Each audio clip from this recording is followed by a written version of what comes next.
Nasaihu lis-saim, nasaha kwa mwenye kufunga. Sasa qala rahimahullah ta'ala, idha sumta,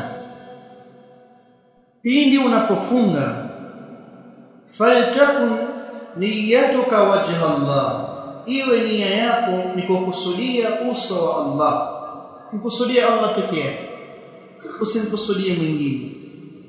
Wadar al-akhirah, na kusudia kupata nyumba ya akhira, kupata radhi za Allah, ukaingie janna.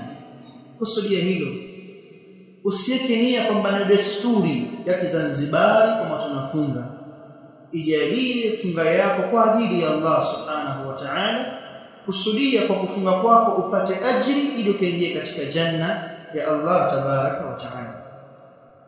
Wamtithala amrillah, na kusudia wewe nia yako kutekeleza amri ya Allah wa amri rasulihi, na kutekeleza amri ya mtume wake sallallahu alayhi wasallam, wa ihtisaba thawabi inda Allah, na kusudia kupata thawabu zitokazo kwa Allah kwa funga yako hiyo uliyofunga.